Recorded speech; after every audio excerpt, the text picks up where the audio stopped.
Welcome to our exploration of the fascinating history and origin of living cell.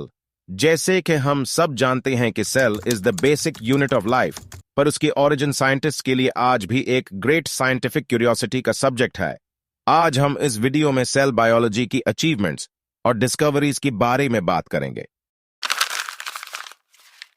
17वीं century में microscope की invention की मदद से Robert Hooke ने पहली मर्तबा सेल को ऑब्जर्व किया। ईयर 1665 में रॉबर्ट हुक कॉर्क की स्लाइस को माइक्रोस्कोप की मदद से एग्जामिन कर रही थी और तब रॉबर्ट हुक ने नोटिस किया कि स्लाइस के अंदर रूम लाइक स्ट्रक्चर्स बने हुए हैं, जिनको रॉबर्ट हुक ने अपनी किताब माइक्रोग्राफिया में सेल्स के नाम से इंट्रोड्यूस्ड किया। इसके बाद लेट 17वीं सेंचुरी में साइंटिस्ट एंटोनी वान लेeuwenhoek ने माइक्रोस्कोप पर काम करके उसको मजीद इंप्रूव किया, जिसके बाद उन्होंने माइक्रोस्कोप की हेल्प से लिविंग माइक्रो ऑर्गेनिजम्स को ऑब्जर्व किया, जिनमें बैक्टीरिया और प्रोटिस्ट्स शामिल थे।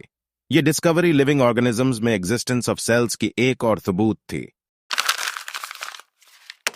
19वीं सेंचुरी में मैथ्यू श्लेडेन और थियोडर श्वान सेल थ्योरी बनाई, जिसमें श्लेडेन ने यह बताया था कि सारे प्लांट्स सेल से मिलकर बने हैं, जबकि श्वान ने उस थ्योरी को मजीद बढ़ाते हुए कहा कि सारे जानवर भी सेल्स से मिलकर बने हैं। और रुडोल्फ विर्चो ने मजीद ये बताया कि cells can only arise from pre existing cells. Microscope में मजीद बेहतरी आने के बाद साइंटिस्ट रॉबर्ट ब्राउन ने सेल को एग्जामिन करते हुए पहली बार सेल न्यूक्लियस डिस्कवर किया, और साइंटिस्ट कमेलियो गोल्गी ने एक और सेल ऑर्गेनेल डिस्कवर किया, जिसको उसने गोल्गी अपराटस का नाम दिया।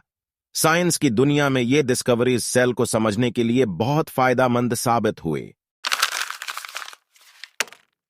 सेल थ्योरी के आने से पहले इंसानों का यह यकीन था कि जिंदगी खुद ब खुद बेजान चीजों से शुरू हुए है, स्पॉन्टेनियस जेनरेशन, जिसका मतलब यह था कि लाइफ नॉन लिविंग चीजों से मिलकर बने हैं, जिसको फ्रांसिस्को रेडी और लुइस पास्टोर ने 17वीं और 19वीं सेंचुरी में एक्सपेरिमेंटेशंस की मदद से उसको गलत साबित किया। 1920s में अलेक्जेंडर ओपरिन और जेबीएस हल्देन ने बताया कि अर्थ का पहले का एटमॉस्फेयर बहुत हार्श हुआ करता था और मेथाने, अमोनिया और हाइड्रोजन जैसे गैसेस की कंसंट्रेशन ज्यादा हुआ करती थी, जिसकी बुनियाद पे उन साइंटिस्ट ने यह बताया कि ऐसी कंडीशन में सिंपल ऑर्गेनिक कंपाउंड्स बने होंगे। जिसके बाद 1952 में दो साइंटिस्ट्स स्टैनली मिलर और हैरोल्ड यूरी ने एक एक्सपेरिमेंट कंडक्ट किया, जिसमें उन्होंने अर्ली अर्थ्स एटमॉस्फेयर बनाया, जिसकी मदद से उन्होंने ये साबित किया कि amino acids, the building blocks of protein, simple components से मिलकर बन सकते हैं।